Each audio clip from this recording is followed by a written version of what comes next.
પાટણ નગરપાલિકાનું રવિવારે mega operation અખાદ્ય બટાકા અને સરકારી અનાજનો જથ્થો ઝડપાઈ ₹22,000નો દંડ ફટકારાયો। પાટણ શહેરને સ્વચ્છ અને સુંદર બનાવવાના સંકલ્પ સાથે નગરપાલિકાના ચીફ ઓફિસર હિરલબેન ઠાકોરના માર્ગદર્શન હેઠળ આજે રવિવારની રજા હોવા છતાં પાલિકાની ટીમે મીરા દરવાજા વિસ્તારમાં સઘન સફાઈ અભિયાન હાથ ધર્યું હતું। આ કામગીરી દરમિયાન પશુપાલકો અને ખાદ્ય પદાર્થોના વેપારીઓની ગંભીર બેદરકારી સામે આવતા સંયુક્ત ઓપરેશન હાથ ધરી કડક કાર્યવાહી કરવામાં આવી હતી। સફાઈ અભિયાન દરમિયાન રસ્તા પર રખડતી ગાયો જોવા મળતા ચીફ ઓફિસરની ટીમે તેનું પગેરું મેળવી વાડાઓ સુધી તપાસ લંબાવી હતી। તપાસમાં ચોંકાવનારી વિગત સામે આવી હતી કે પશુ માલિકો ગાયો માટે વાડામાં નાની ઓરડીઓ બનાવીને પકોડી વેચતા ભૈયાઓજીને ભાડે આપી દીધી છે। રહેવાની જગ્યા ન હોવાથી ગાયો રસ્તા પર રખડવા મજબૂર બની હતી। વાડાની ઓરડીઓમાં તપાસ કરતા ત્યાં પકોડી માટે બટાકા બાફવાની કામગીરી ચાલતી હતી। તપાસ દરમિયાન તમામ બટાકા સડેલા અને અખાદ્ય જણાયા હતા, જેનાથી શહેરીજનોના આરોગ્ય સામે મોટું જોખમ ઊભું થઈ શકે તેમ હતું।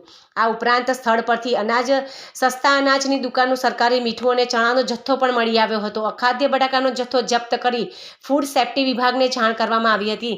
સરકારી અનાજ મળી આવતા ડીએસઓ એટલે કે જિલ્લા પુરવઠા અધિકારીની ટીમને એલર્ટ કરી આગળની તપાસ સોંપવામાં આવી હતી। તો પોલ્યુશન કંટ્રોલ બોર્ડના નિયમોનું ઉલ્લંઘન કરી ચલાવવામાં આવતી તમામ ભઠ્ઠીઓને પાલિકાની ટીમે સ્થળ પર જ તોડી નાખી હતી। વેપારીઓ પાસેથી પ્લાસ્ટિકના ઝબલા અને ગંદકીના પ્રશ્ને સ્થળ પર જ કુલ ₹22,000નો દંડ ફટકારવામાં આવ્યો હતો। ચીફ ઓફિસર હિરલબેન ઠાકોરે જણાવ્યું હતું કે શહેરના સ્વાસ્થ્ય અને સ્વચ્છતા સાથે ચેડા કરનાર કોઈપણ વ્યક્તિને બક્ષવામાં આવશે નહીં। પશુ માલિકો અને વેપારીઓ વિરુદ્ધ કડક કાયદેસરની કાર્યવાહી હાથ ધરવામાં આવી છે અને આગામી સમયમાં પણ આવી તપાસ ચાલુ રહેશે।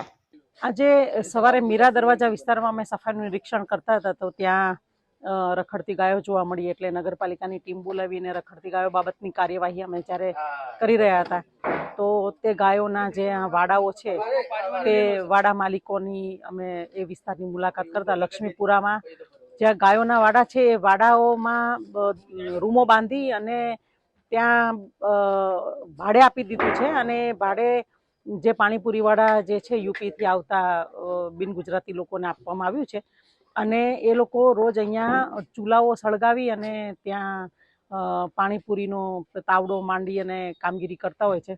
આથી જે પોલ્યુશનની ગાઈડલાઈન છે પોલ્યુશન કંટ્રોલ બોર્ડની, એનો પણ સરેઆમ ભંગ થાય છે। ક્લીન એર માટે આજે સરકાર આટલા પ્રયત્ન કરી રહી છે ત્યારે અમને આ વિસ્તારની અંદર બિલકુલ બિનઆરોગ્યપ્રદ હવા જોવા મળી છે।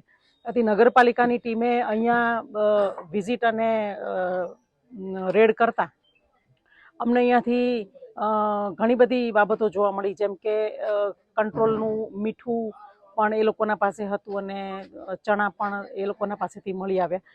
તો આ બાબતે ડીએસઓ સાહેબને અમે જાણ કરી, ડીએસઓ સાહેબની ટીમ પણ બસ આવી જ ગઈ છે અને આ રેડમાં ખરેખર તો જ્યાં ગાયોને બાંધવાની જગ્યાઓ છે એ ગાયોને બાંધવાની જગ્યાએ રૂમો બનાવીને ભાડે આપી દીધી છે, એટલે શહેરમાં ગાયો રખડે છે એ આજે જાણવા મળ્યું। એટલે હવે આ જે ગાય માલિકો અને વાડા માલિકો છે તેની સામે કાયદેસરની કાર્યવાહી નગરપાલિકા કરશે।